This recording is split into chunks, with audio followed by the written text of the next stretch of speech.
How to unlock your natural ability to live longer. A mind-body journey with Dr. Eva Selhub. Get ready to be captivated by the profound wisdom of her, a true expert in resilience, well-being, and longevity. With her transformative books like Resilience for Dummies, Burnout for Dummies, The Love Response, Your Healthy Destiny, and Your Brain on Nature, Dr. Selhub will take you on a mind-body adventure. Join us as we explore the depths of resilience, uncover the impact of burnout on your well-being, unravel the intricate connection between love and health, and unlock the secrets of nature's nurturing power. Dr. Selhub's metaphorical language, thought-provoking questions, and descriptive imagery will transport you to a world of possibilities where your true potential awaits. Tune in now. Welcome to the Wellness Driven Life Show, where you're about to go on a wellness driven ride.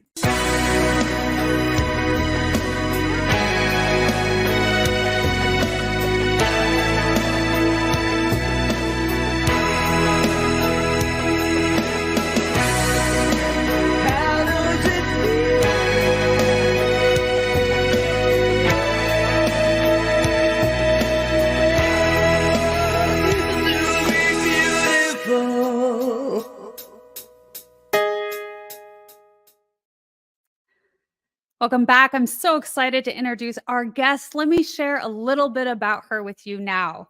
Dr. Eva Selhub is an internationally recognized resiliency expert, physician, author, keynote speaker, and spiritual advisor for leaders. A wisdom carrier, Dr. Eva engages her clients and her audiences in transformational change and growth with her powerful energy, intuitive counseling, scientific knowledge, and practical mindset. Please help me welcome Dr. Eva. Hello. Hi, I'm so pleased to have you on the Wellness Driven Life Show. Welcome. Thank you so much. I'm really excited to be here and have this conversation with you. Yes, we're going to go on a great journey. You are like this plethora of information, and I'm so excited to share that with the audience. Let's get started. And Dr. Eva, will you please tell us a little bit about you? Let's get to know just who you are. Let's see. When I was 5, no, just kidding. I actually, I am a medical doctor. I was trained as a medical doctor. I worked as a primary care physician for some time.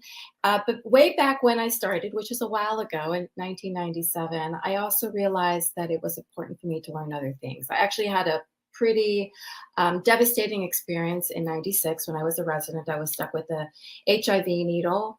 We had a different virus that was killing people off back in the 90s. And I was exposed. It was a really bad exposure. I was one of the first people to go on what we call a post-exposure prophylactic cocktail of medications. I took 14 pills a day for 6 weeks. And it was obviously extremely devastating. I was able to witness that I had very poor coping skills. I just cried all the time. And the things that made me upset were very interesting when I look back now. What made me upset was I wasn't so upset about dying. I was upset about suffering.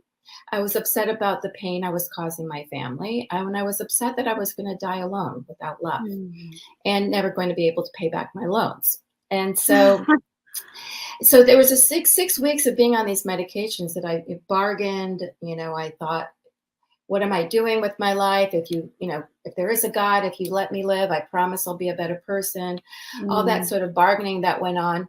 And when my test came out negative 6 weeks later, I still had to continue testing for a year. So I wasn't out of the woods, but I said, okay, well, I'm going to go and learn more about people. And I'm going to learn more about, I'm going to be a good girl now and not go down this fellowship track. And I'm going to take care of people. And I followed a midwife around, and I just really took this bargaining thing very seriously.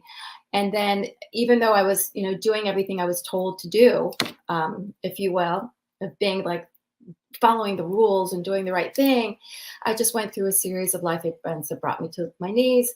So there was a needle stick, then my dog died, then my grandfather died, then somebody started harassing Country me song. that I had to take to court. And then my apartment burned down. I lost all of my possessions, everything, no renter's insurance. Then my father had a heart attack.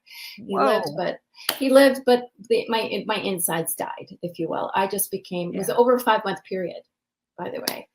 And I just became profoundly depressed. I met the darkness of my soul, did not want to, I just said, I don't get it.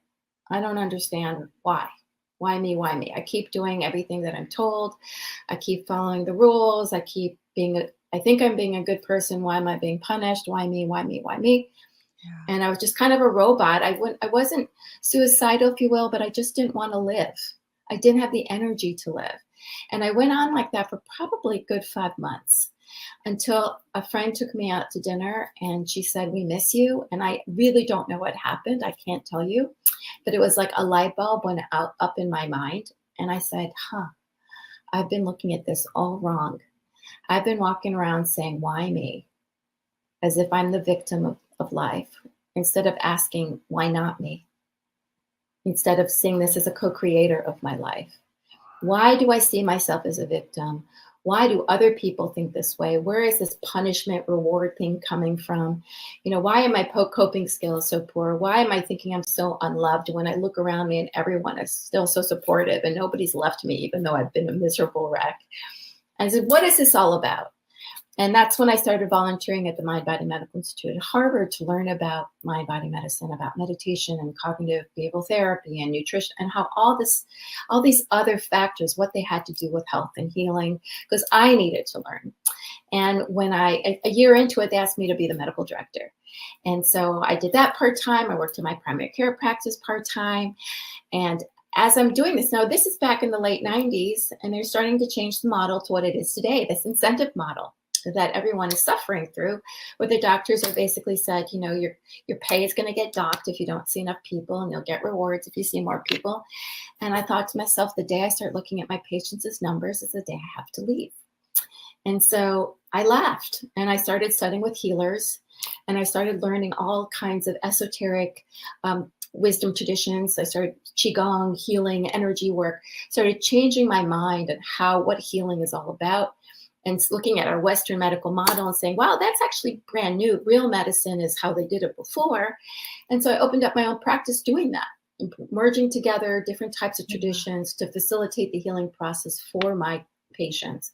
I didn't want to be the person they came to fix. I was like, we're going to do this together. And I did that for 20 years. I did that until 2019. During this time, I'm writing books, and I'm going out into the public, and I'm doing a lot of speaking, and I'm feeling like there's got to be something more than just this one. I like my patients, but there's got to be something more than this, because people aren't changing. The world is still the same. And even though we've had all this progress, the medical system is broken, the education system is broken, politically we're broken, And I said, well, we need more care. So I thought, well, how can we change people? I said, well, they spend most of their time at work. So if we create loving cultures at work, then people will feel more loved, and then they'll change and they'll start taking better care of themselves, et cetera, et cetera. So I started venturing into working in the corporate world with leadership to start creating cultures of care within the companies. And that sort of led to meeting more people, and then, meeting individuals who are in sort of crypto technology and AI and the mystical world of psychedelics. And it's all sort of opens up to, wow, we can actually create new ways of helping people, of creating large cultures of care where everybody's benefiting. And so that's sort of where I've sort of progressed from, regular medical doctor with, who thought that this was the way you go, to anything's possible, and learning about love and learning about all these types of wisdom traditions, learning about how we can really, anything is possible versus that nothing is possible mindset that I had to begin with.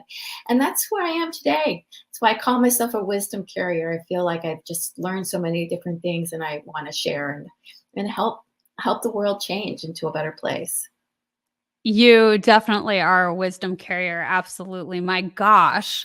And life is so Beautiful. When we go through these traumas and these events and these ups and the downs and the roller coaster ride of life, and we come to a point where we're able to look back at that and say, this is why these things happen. Or if these didn't happen, I wouldn't have learned this.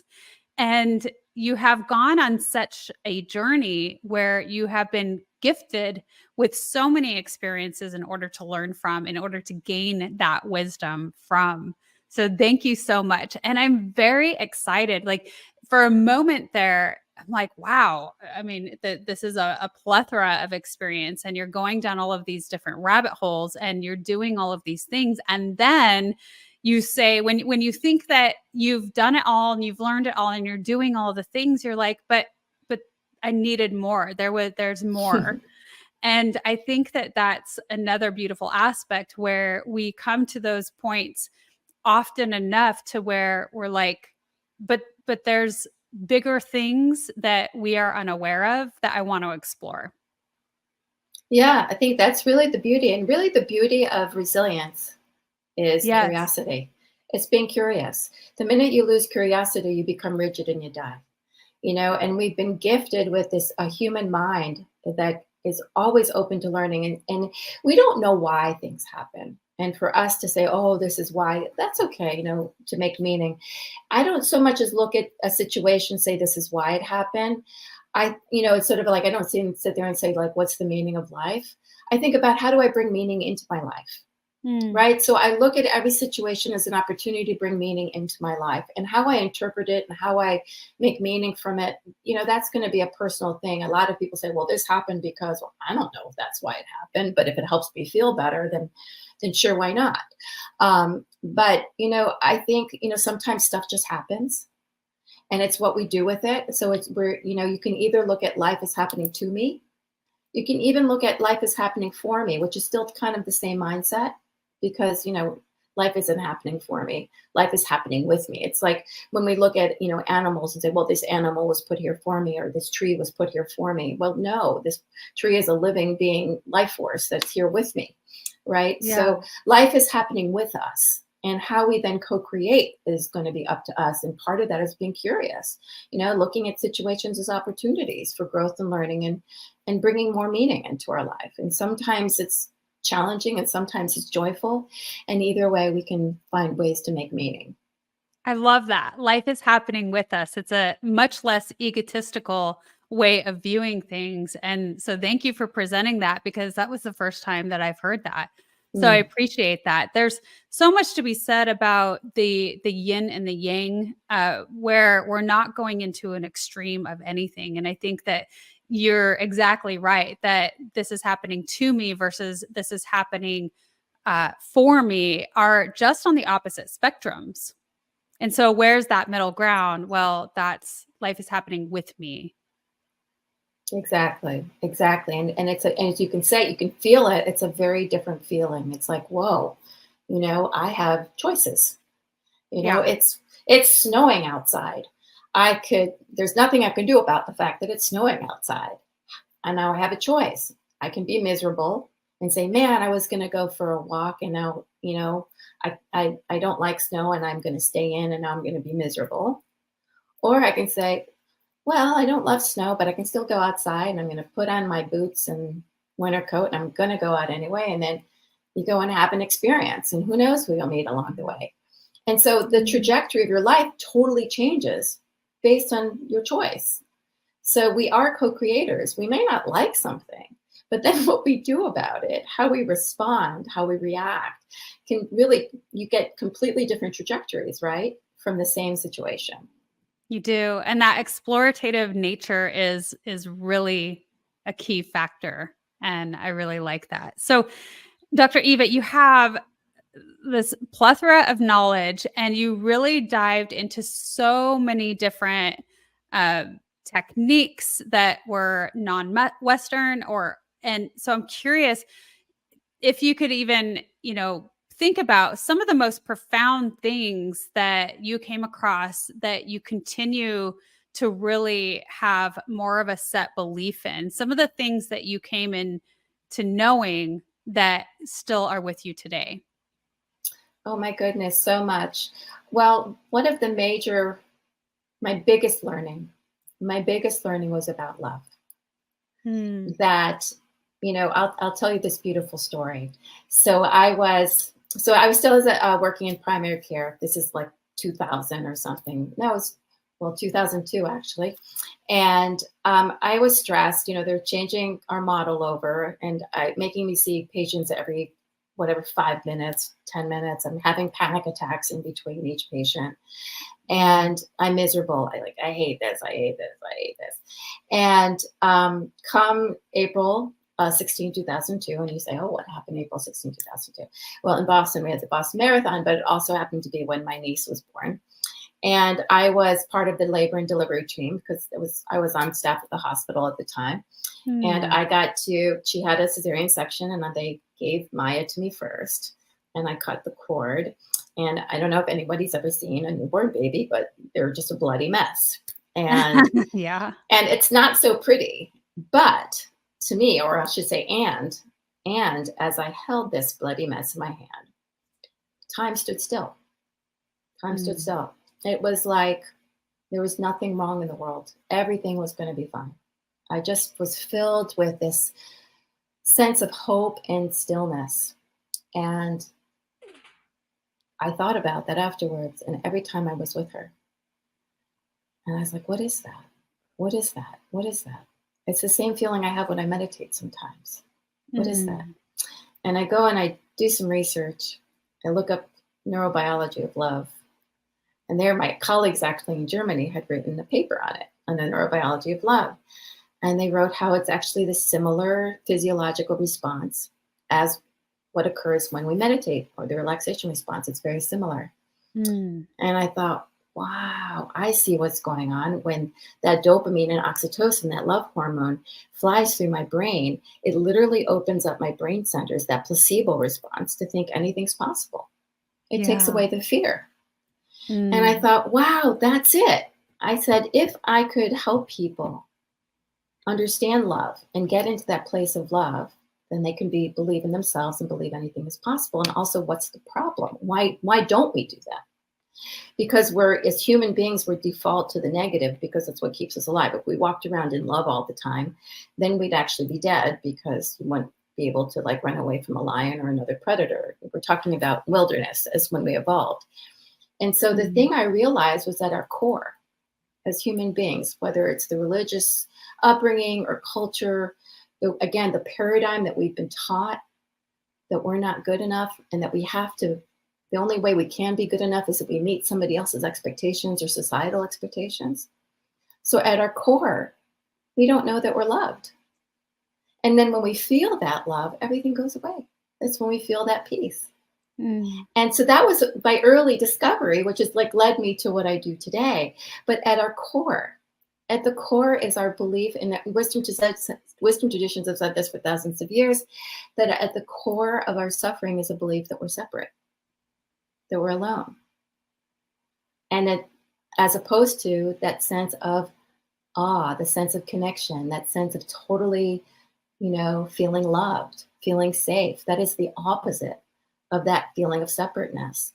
And when we're in that, I'm sure everybody in the audience has been in love at some point or another. You're just totally stupid, everything's okay. You can slam that door in my face. I don't care. I'm in love, and it is a physiological state. It's an energetic state. It's an emotional state. It's so many different things that that fills us up when we are in the knowing of it. We're better able to manage life. It doesn't make life not hard. It just means that we can manage life better. And that's why biologically we have oxytocin, we have love ingrained in our body to have it so that we can mitigate uncertainty and handle difficulty. And so that's something that is grown, from that 2000 when, and as she grew up, she would do that. She'd go, Auntie, I love you. And there's that feeling again. And so I was like, I'm going to get that feeling. I'm going to create it for people, which is what the love response was all about.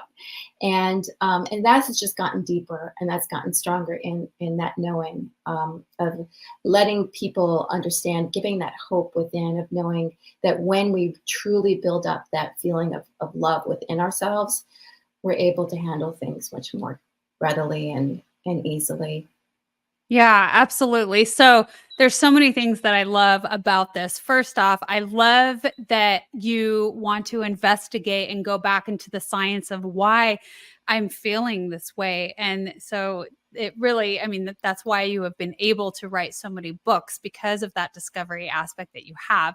And when we talk about love, I would love to know your perspective, because you did touch on this, that if we were in that love feeling all the time, we wouldn't be able to address the things that were important as far as our safety. And Hmm. so, I like to touch on that, because there's so many people in this field, right, of the wellness community, et cetera, that really want to go all in on that, and yet it's not that's not the way that it should be. So I'm curious, because I have not read your book yet.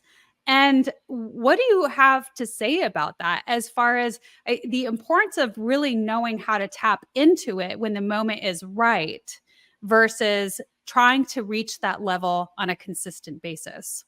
So, this is from a scientific perspective. I mean, there's many ways to go about explaining this, but let's go about it from a scientific perspective and an experiential perspective.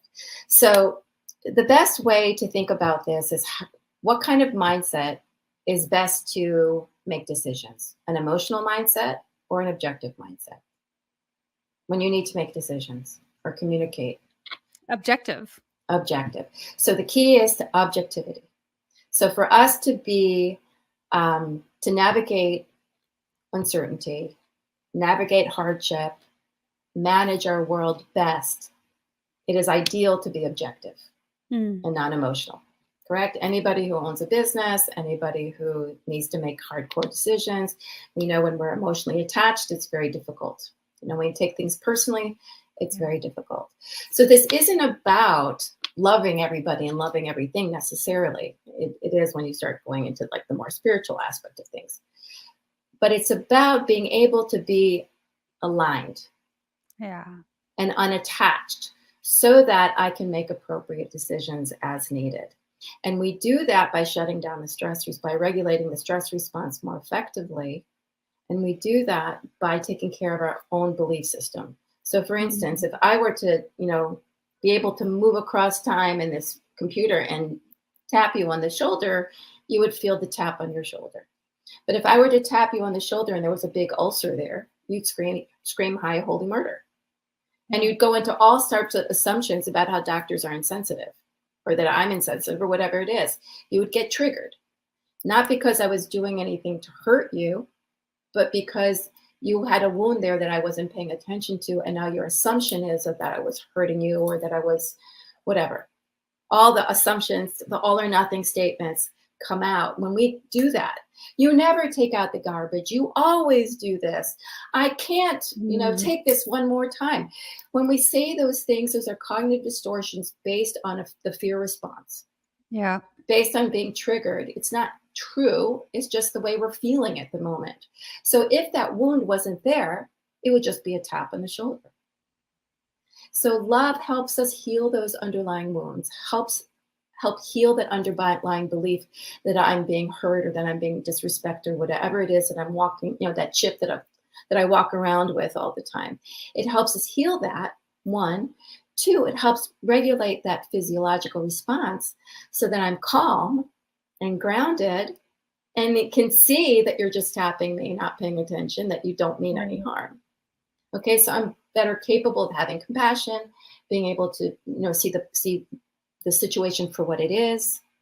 So that's what mindfulness and mindful compassion and the meditations and all those types of techniques bring us into center, so that we can deal with what's going on. The key is to care without caring. Right? If I Yes. don't have an emotional response, I care, but I don't care because I'm not taking it personally. So why do people have an emotional response? Because your psyche is taking it personally, and nothing is personal.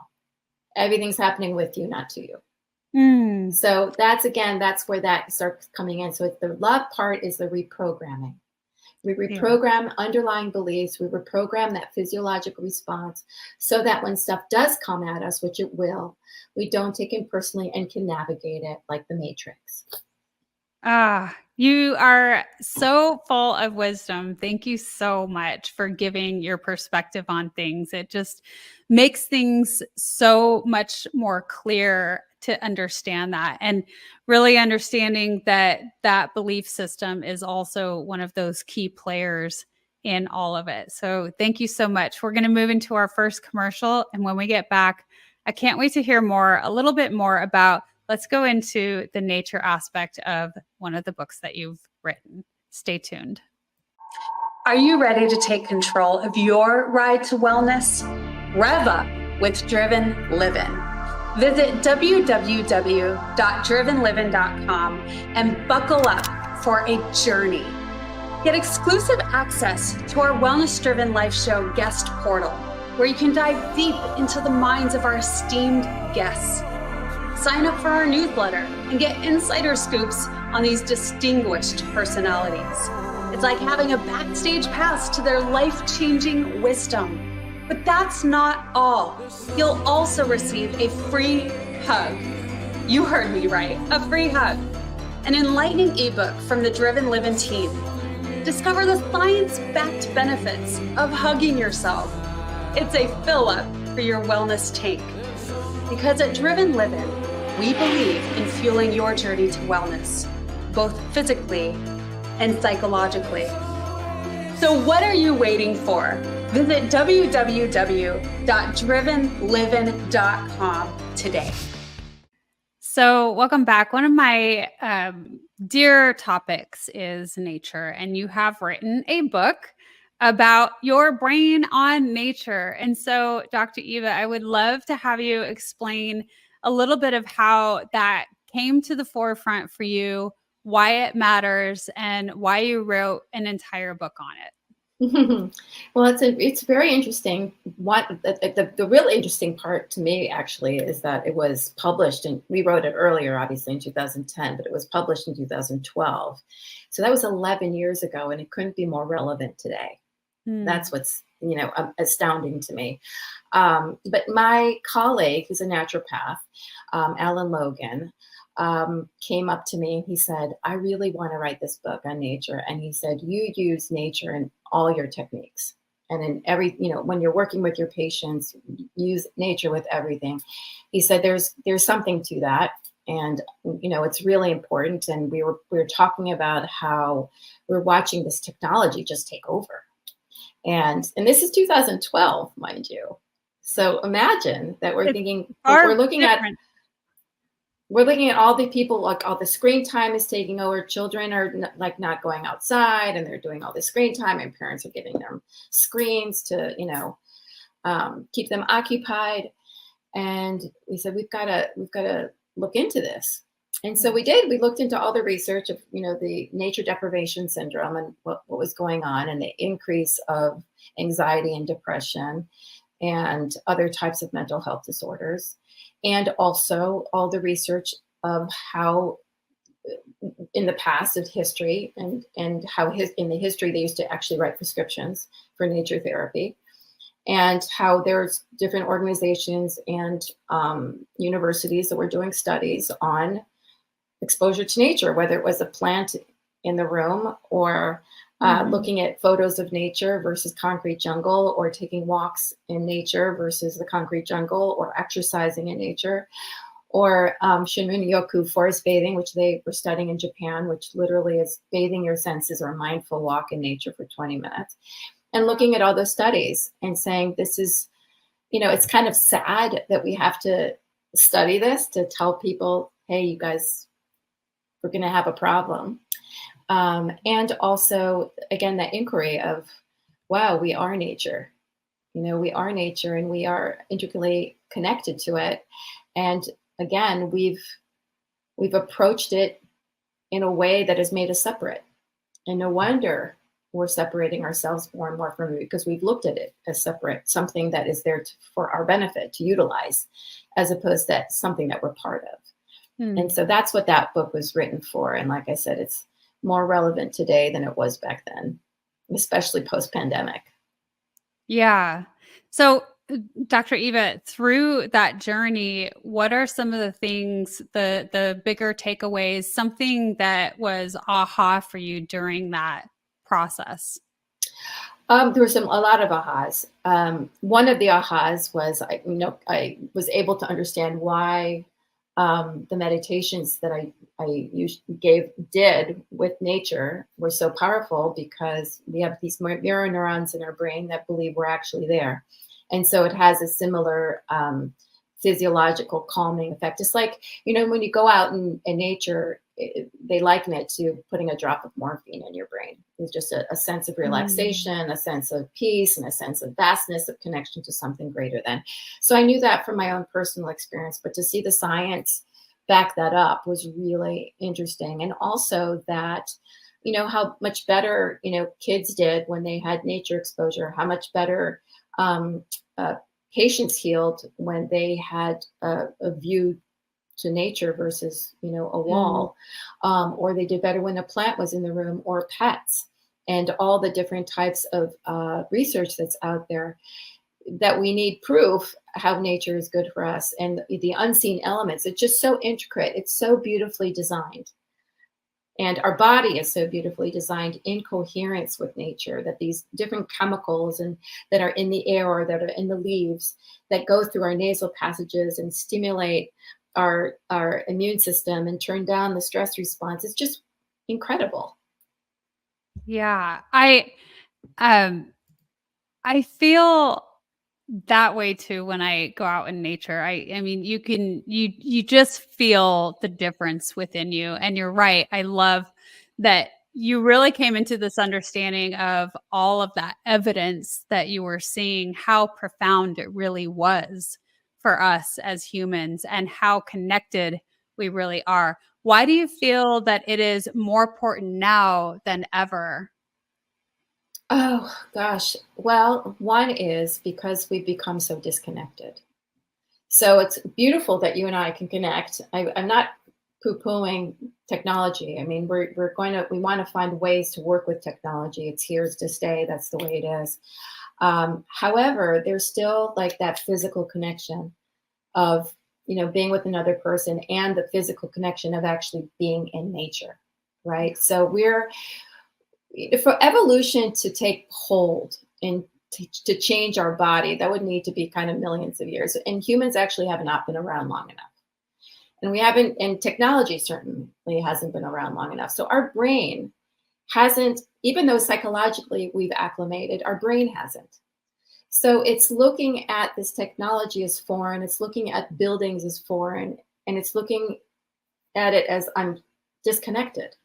I'm cut off. Yeah. And so we had this pandemic that literally cut us off from one another. And we have mobile phones and technology that is keeping us glued to things, so that we don't have to connect with each other, and we don't have to connect with anything outside of our little cubicle in our home. And alongside that, we have an increase in mental health problems, increase in suicides, increase in whatever, diagnoses up the wazoo. Was it because this stuff was always there and that we didn't have diagnoses, or are we getting more of it? Is there more mental health awareness? We don't know. But it seems more people are complaining about it. Yeah. And maybe didn't feel like they could complain about it before, but they are. And we know that when people spend a mere 20 minutes a day in nature, they feel better. It improves anxiety and depression, improves the stress response, improves healing.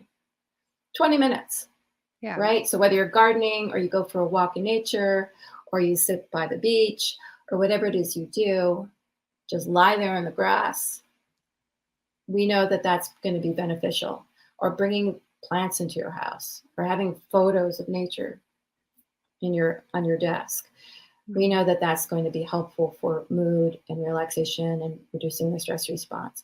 And so we're living in a world where everything feels like it's falling apart. And we're not really sure of anything anymore, right? Everything's sort of like, what? like I said, I think the beauty of the pandemic is it made people reassess their values. What is valuable to me? Mm, And that's really wonderful. It's a wonderful thing because what's really valuable is our planet. What's really valuable are the people we love, our people. What's yeah. really valuable are, having food that is healthy and has its nutrients in it, in our body. So again, it's what's really valuable is time, having time to do things we love, right? Not just being workhorses all the time. So Right. people are reevaluating the way things have always been done. And my hope is that they get out in nature and expand their point of view to be connected to something greater than, and imagine a life that can be greater than. And we do that by remembering that we are nature and we belong in nature and we need to have a relationship with nature. Mm. That being said, Dr. Eva, what are some of the things that you're striving to work towards now? Because I know that this is something that you're passionate about. What are some of the things that you are wanting to change for us in order to evolve in a better light? Well, what my hope is to ignite more hope, inspire hope in people, and not to give up and just live with the status quo. I want people to know that so much more is possible, that it's possible to engage in the richness of life.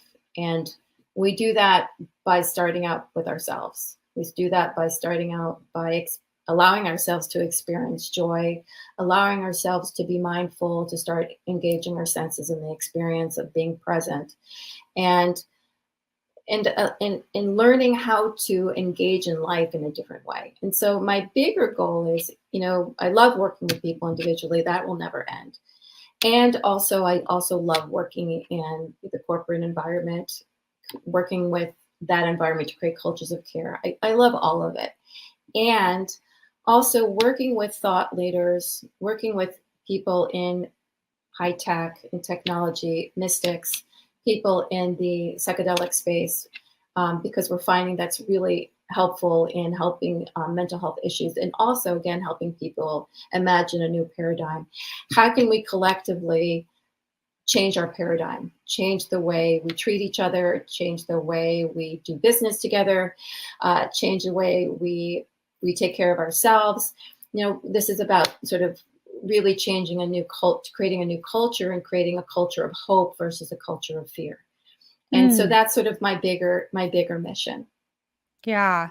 I I appreciate that so much. That's one of the greatest things about when you start really being so passionate about certain subjects and getting out there. You've written the books, you did speaking engagements, and now you're connecting with other people who are passionate about similar things. And together, we are able to brainstorm some really incredible opportunities in order to create that new reality for the collective. And so I'm very curious because I don't personally know a lot about it, and maybe people on the audience would be interested to know, but more about that psychedelic realm. What is that like for you? How did you come into it, and what have you learned? I have to tell you, it's pretty cool. So, I would think so.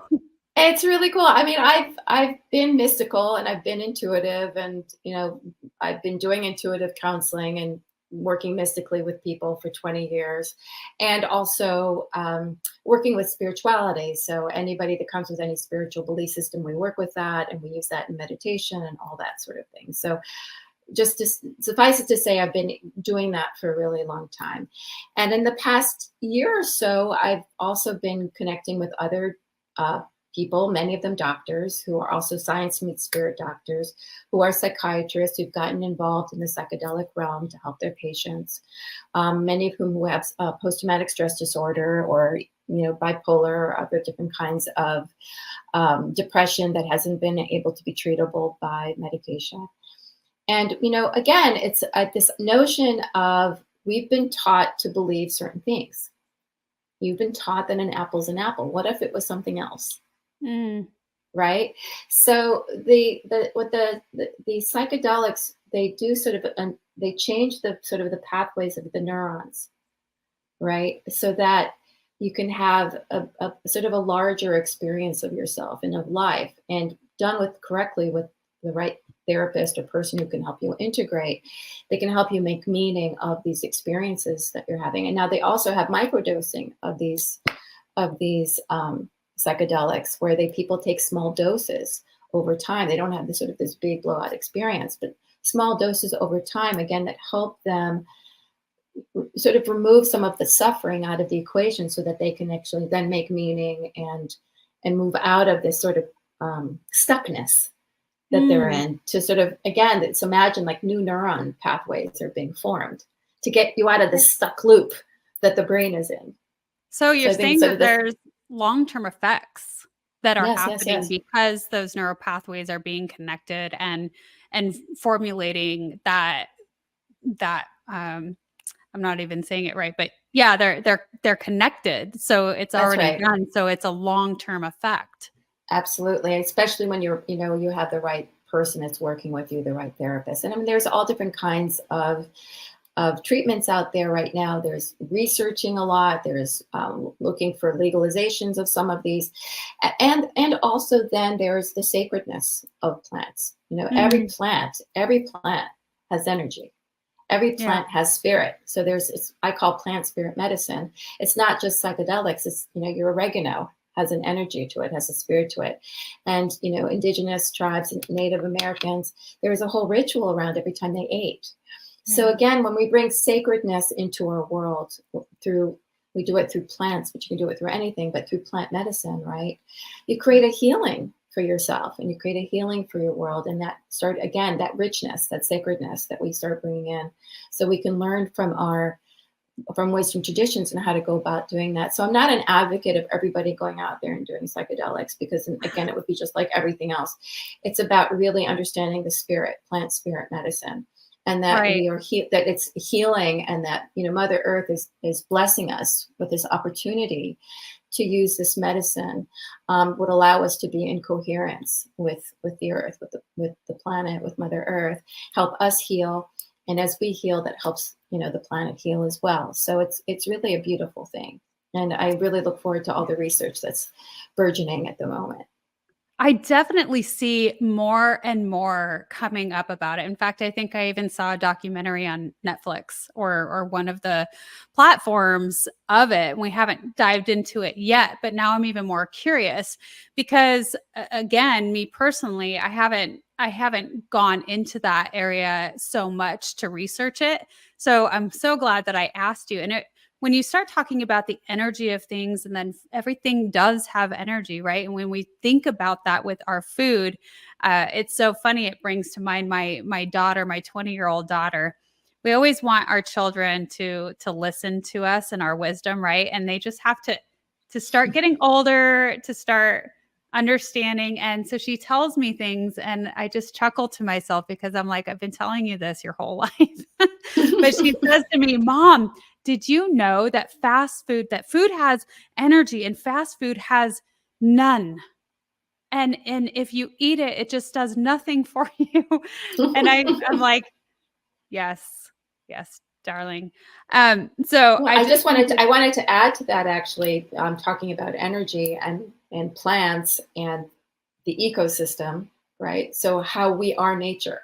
So I don't know if people are aware, but in order for plants to grow and trees to grow, there's a whole ecosystem that enables those roots, that feeds the roots, and the roots talk to each other. There's a whole communication system underground, but also all the mushrooms and that are there to support, all the fungus are there to support life itself, and all the bacteria and the parasite, they all are working together. As we call it, a microbiome that is living in the earth to support everything to grow. Well, we have a microbiome too in our gut. And so a lot of what your Brain on Nature in concurrent books what I wrote about was this microbiome. Now it's, the big thing now is taking probiotics in the microbiome. However, it's the same thing. So when you eat fast food, that microbiome literally starves. Yeah. And so when that starves, your gut, gets holes in it, and your inflammation gets through, and it can't support you to thrive. Yeah. Just like if we destroy the earth. Yeah. So again, back to like life is happening with us. So yeah. I just love that message. Life is happening with us. I'm so pleased that you bring that to this audience. So we're going to move into our second commercial. And when we get back, we're going to share some personal photos of yours. And so I'm excited to do that. Stay tuned. Visit www.drivenliving.com. You'll also receive a free hug. You heard me right, a free hug. An enlightening ebook from the Driven Living team. Discover the science-backed benefits of hugging yourself. It's a fill-up for your wellness tank. Because at Driven Living, we believe in fueling your journey to wellness, both physically and psychologically. So what are you waiting for? Visit www.drivenliving.com today. So I am looking forward to bringing in some of your creations here. This is a photo of all of the incredible information that you are putting out into the world, this wisdom that you have done. So if you want to share just briefly about each one, you may. Sure. Well, I told you about the love response. That was my first birth, and that was really based on that experience that I had with little Maya, and then researching it and working with that physiological response with my patients, and coming up with this book. So it's a prescriptive book. It's based on 287 scientific references and my personal and clinical experience. And it's a science meets spirit book that gives you the why, and then it gives you the how. And Your Brain on Nature, I also told you about. And Your Health Destiny was actually the 20 years of my practice in a book. Basically, the premise is that you have the power to change your health destiny. Just because you've been given a label, a disease, it doesn't mean that it's going to manifest itself. And it's a merging of Eastern and Western medicine and the tools that you need to heal yourself, from meditation to going into the body and seeing what it's trying to tell you, to nutrition and exercise, as well as what are the things that your doctor needs to hear about. What does Western medicine say about this part of your body? So it's broken down into systems.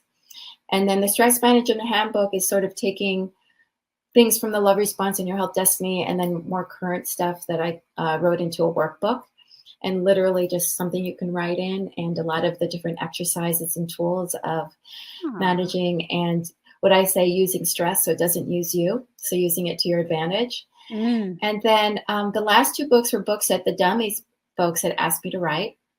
They asked me to write during the pandemic and then after the pandemic. Wow. So knowing that my work had been in resilience for this 20 years, they asked me to write Resilience for Dummies. And that's really pretty much everything that I've been doing. And also the work that I was doing also in the corporate sector. I don't know if people are familiar with Dummies books, but you don't have to read it from beginning to end. You can open it up at any chapter and you'll get plenty of information. So, and the same thing for Burnout. And Burnout was actually a book that was originally supposed to be written by somebody else. And he backed out. He said, "I've got too much going on. I'm going to burn out if I write this book." And so they asked me to write it. And it was interesting because I started out with his outline, and he's a person who does mindfulness and compassion. And I liked that piece. So the basis of Burnout is really about compassion. But it's also filled with all the science and other tools and techniques that are practical. And again, you can open up to any chapter and it will give you the how-to and what's it all about, and whether it's happening at home or whether it's happening at work, and what you do about your job if you're unhappy. What do you do if you're a leader, and how do you take care of your people? So that's in both books. So it It sounds covers like, pretty much everything. yeah, it sounds like so much of your work is really easily accessible for tips and tricks that people can, you know, just apply in whatever it is that they're doing and are interested in knowing more about. Yeah. So we go Mhm. into this That's little beautiful photo. Maya. Ah, That's she's now, by the way, 21, but that's one of my favorite photos when she was 3. I like So that that too. that shows the love that we have together, and how she reminds me about the preciousness of life. Mm. And that's my other nephew. So he's actually that age. He's 4. So he's also my daily reminder of love and purity and curiosity and playfulness and remembering what's important. Ah. And that's my family. That's my 21-year-old niece is in the back there, and my dad and my mom and my sister. So we're just being silly. Again, it's sort of, life can throw you curveballs, and don't forget to laugh. Yeah, Don't forget to be goofy. yes, that's such a huge thing, laughter. And this was at a retreat, and in my meditative state, somebody took a picture. And remembering how important that is to find our peace and find our center. And you can do that with your eyes open or eyes closed, but important to take that time out. Well, if this is in the middle of a meditative state, what I love about this is the smile on your Yeah, face because absolutely. yeah, I mean that's when it's really good, right? When you're going deep and you just have those thoughts and this amazing, reality that you're creating internally it feels so good. It does. It feels so good. And even if you're not feeling that way, you could actually smile into your heart, and then you can elicit that feeling um, with a smile. I like that very much. So I'm curious a little bit more about when we start talking about living longer.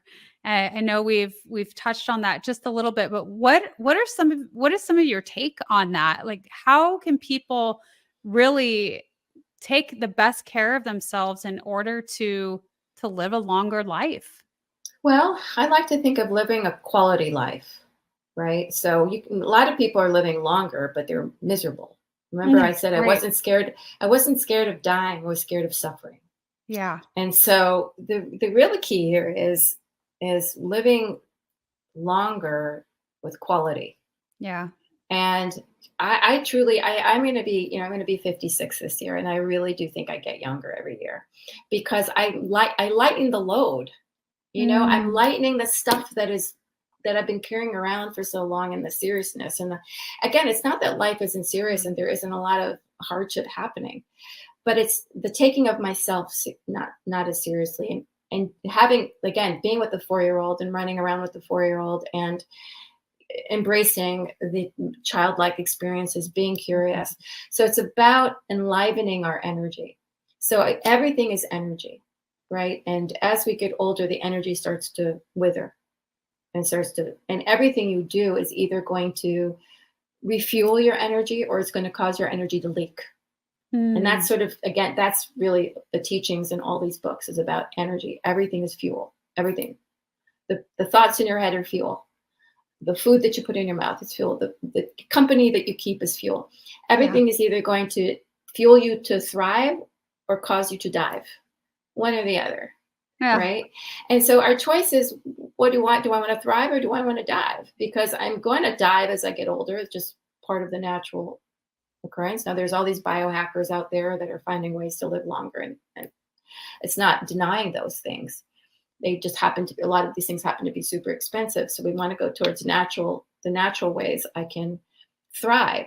So if I know that everything's energy, and I think about, well, what kind of energy do I want to put in my body? We start paying attention. Well, when I eat this, I feel like crap and I feel tired. And when I eat this, I feel great. Yeah. And then we say, well, what's happening to my skin? And when I put this oil on my skin, what happens? And when I put this whatever makeup on my skin, what happens? Like, again, we start really looking at, with me, right? What's in alignment with my nature and what is nurturing my nature, both physically, mentally, emotionally, spiritually. Yeah. So what is nurturing that? And it's going to be different for different people. However, there are certain things that are going to be the same, which is this is what I call the 6 pillars. The 6 pillars of resilience, which is my physical vitality, what's going to support me to thrive physically, getting adequate sleep, having a meditation practice, getting out in nature, eating nutrient-rich food, right? So those things that people talk about, but that is really physical energy that's going to allow me to have physical vitality. The other thing is my mindset. Do I have a growth mindset or limited mindset? Am I looking at things as opportunity? Am I curious? Am I open?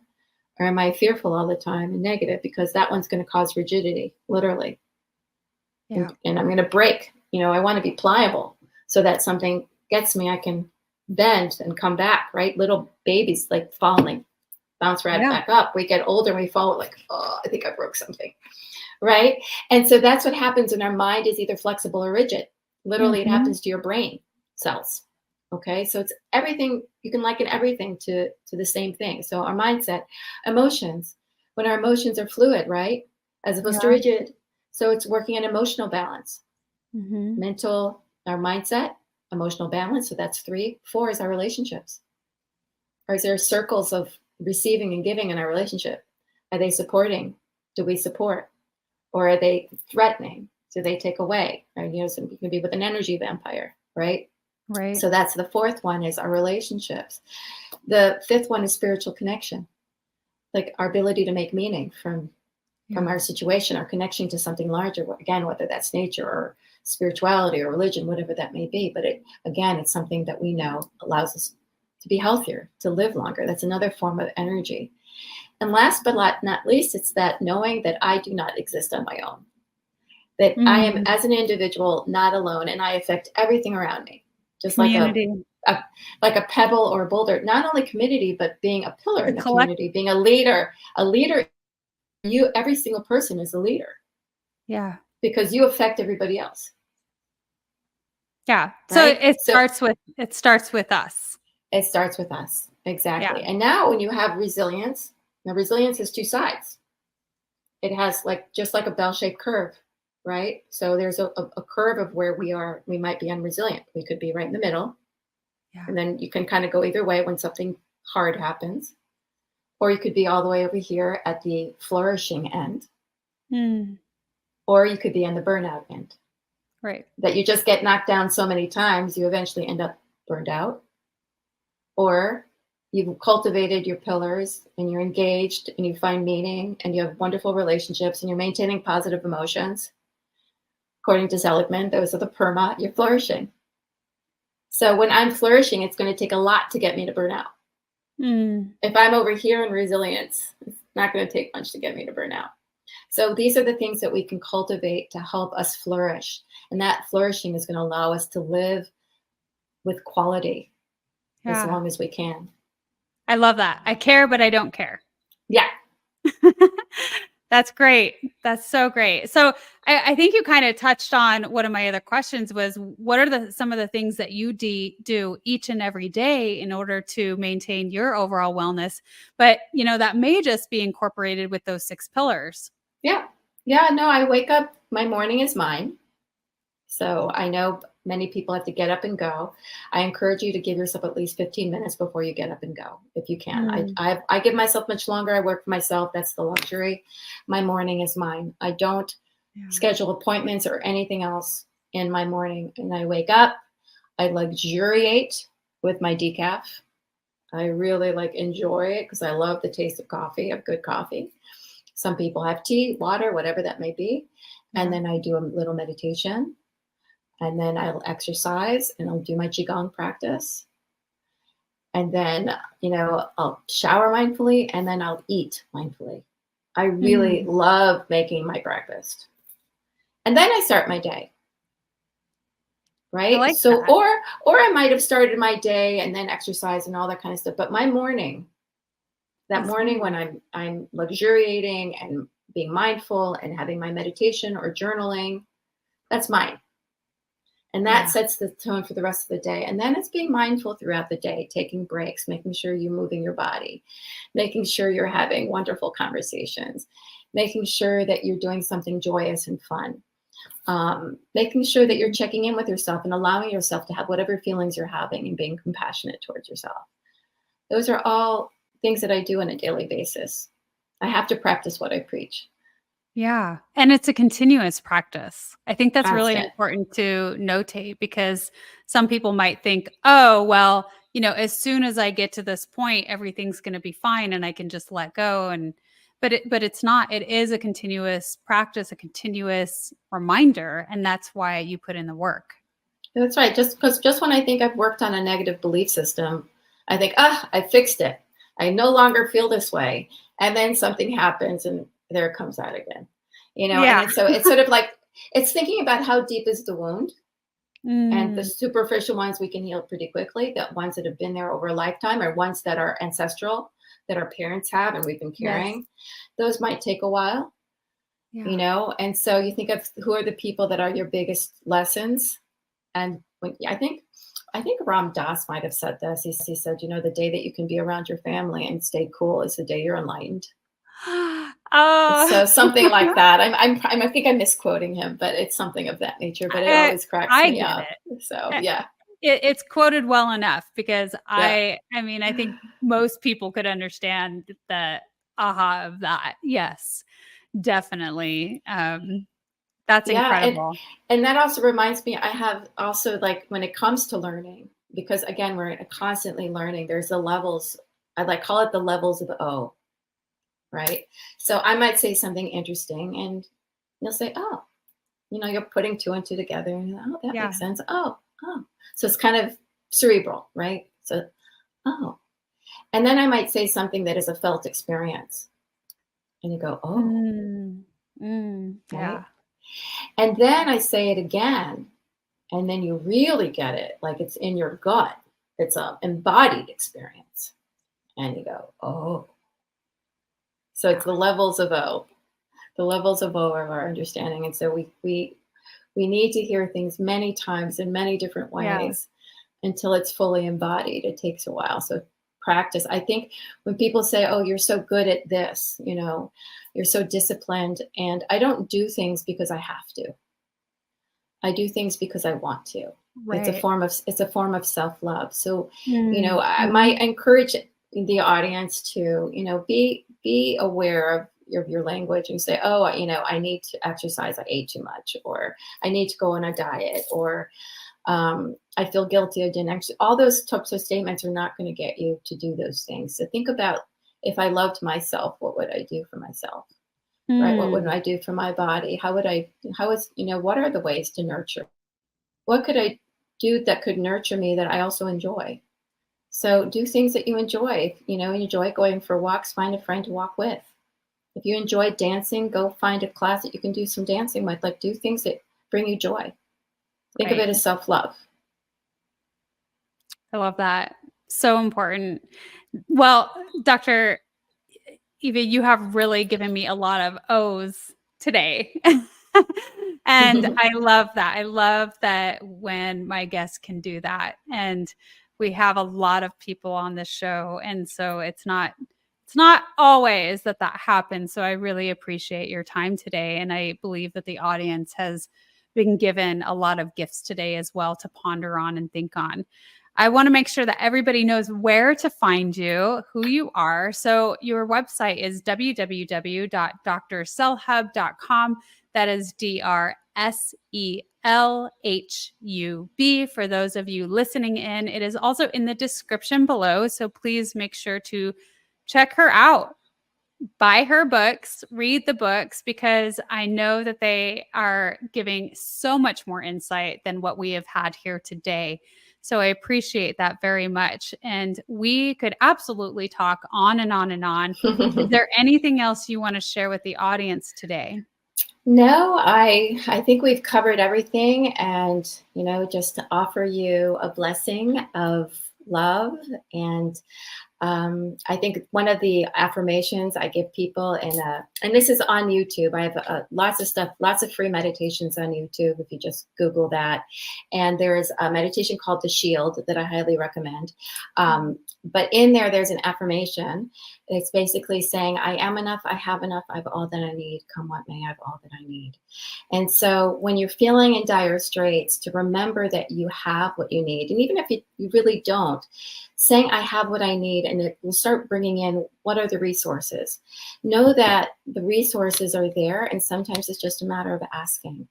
And that, as I wish for you to know that those resources are there and that you are loved. And if you can hold on to that, the people will come, the help will come, the resources will come, because they're out there. Oh, thank you so much. I appreciate your light and wisdom here with us today. And for our audience, thank you so much for tuning in on the Wellness Driven Life Show. Goodbye for now, and we will see you next time. Thank you.